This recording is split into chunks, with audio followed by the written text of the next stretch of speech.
So since many years ago, I did not see any assistance.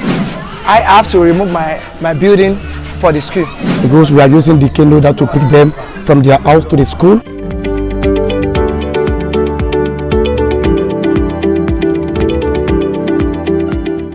Living in a slum without the barest of basic infrastructures is much worse than you can imagine. Makoko, a popular waterfront settlement largely inhabited by the Egu people of Awori, Badagry, and border towns of Nigeria and Benin Republic, is one of such slums. Also nicknamed the Venice of Africa, the main occupation of the inhabitants is fishing, and their prowess in these has attracted people from far and wide who come to patronize their trade. One would think that the exotic seafood trading ought to have added positively to the fortunes of Makoko and its inhabitants, like the people of Ekpe and Badagry. Unfortunately, this is not the case.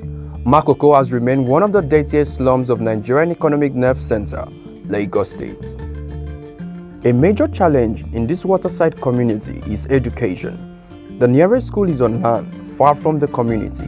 Children will need to take boat rides to get there. Perhaps the risks of leaving little children to commute in such conditions, coupled with the cost implications, has made access to basic education almost impossible for the children of Makoko community.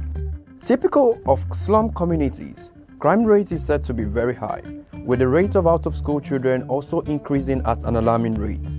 It is no wonder some young men in the community became concerned and convinced that something must be done to engage the children and keep them out of trouble. This concern soon gave birth to the establishment of Makoko's free education schools, established by some young men in the community. Vanguard Live TV visited two of such schools and spoke with these young proprietors. 23-year-old Weduto Oban January, a proprietor of Divine Wisdom Nursery and Primary School, which took off in 2019, pioneered free tuition schooling in the community.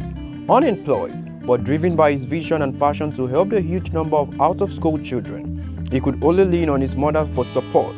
She offered him the use of her house and supported him from a meager income from selling firewood. The school took off as an evening school, and with the help of his friend Nakute Faithful, who also supported with his earning as a full-time pastor, became a proper school, accommodating over 100 children with a full 6 arms. I'm Weduto Oban January. I'm running Divine Wisdom Nursery and Primary School, English and French in Makoko Waterfront, Yaba, Lagos. I'm 23 years old.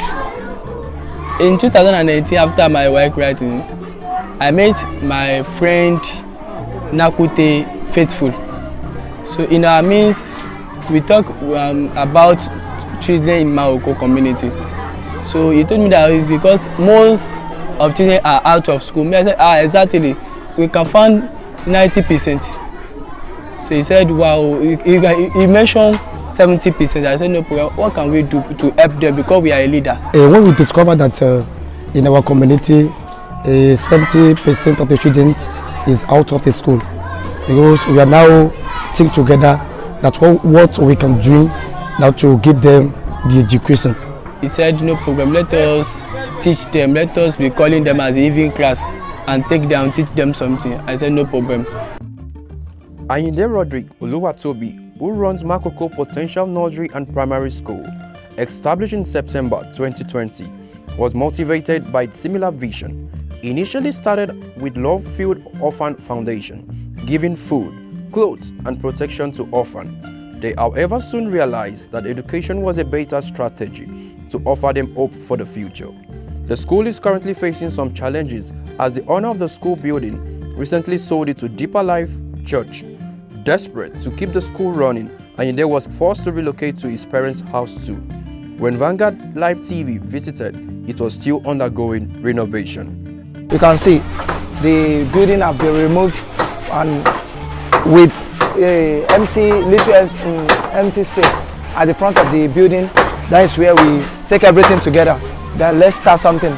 Maybe if you can construct a school for the children, for them to be well safe. On what happens to the children after completing the classes at school, Ayinde, who offers only 3 years of primary education, explains. I don't like to have like primary 5 and 6. The reason why is I want something, the foundation of education should be very, very solid, and because government cannot do everything, that is why I would like to take to primary 4. From primary 4, I would like to take them to government school, or maybe if their parents can afford to take them to private school outside there.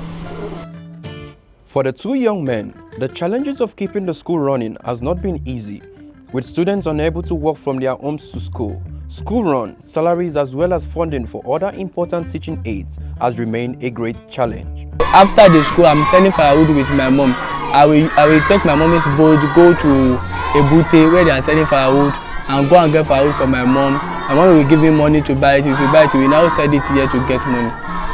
I have to remove my building for the school. We have to, day before yesterday, which is on Wednesday, you can see the building have been removed.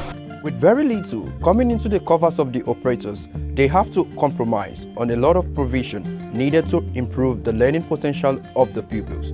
They often seek help from their family, friends, and even reach out to general public on social media platforms.